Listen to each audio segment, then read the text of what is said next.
माँ Pratima recording studio Sheikhpura. Mix by Shailendra बाबू।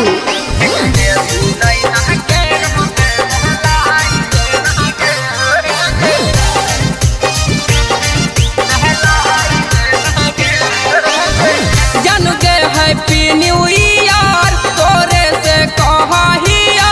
कहे इसके गलती सब भुलाई देना गे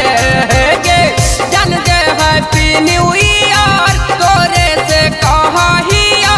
कहे इसके गलती सब भुलाई देना गे नया साल कह जात हरा बनाई देना गे देवी नहीं तहके रोते दहलाई देना गे देवी नहीं तहके रोते दहलाई देना गे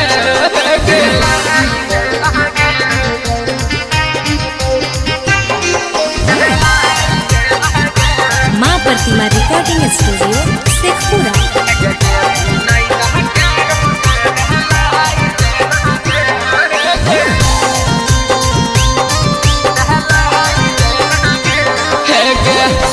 हजार यह किससे तोर पड़ल ही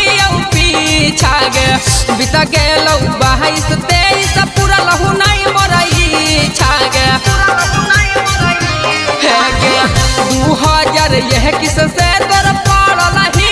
पीछा गे बीता गेल 22-23 पूरा लहू नहीं मरई छगे छौरी 24 में चलतौ नहीं बहनवा यह के छौरी हमारो बाते दे धियनवा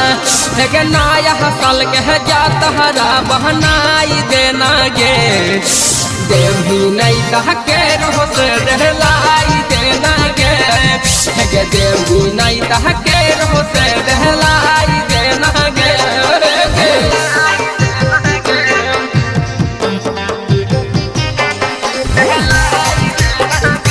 मिक्स बाय शैलेंद्र बाबू।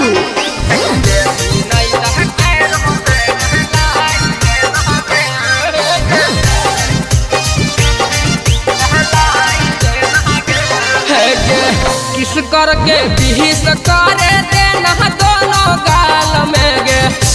बनला भरावा के छोड़ना पूरा हाल में गे बोलेंगे किस करके बीस करे देना दोनों गाल में गे यहाँ बनला भरावा के छोड़ना पूरा हाल में यह के छौरी यखल से या मान हम आके चलती यह के छौरी मारन ही सालेंद्र रहा देने पलटी फिर नया साल कह जात हरा बहनाई देना गे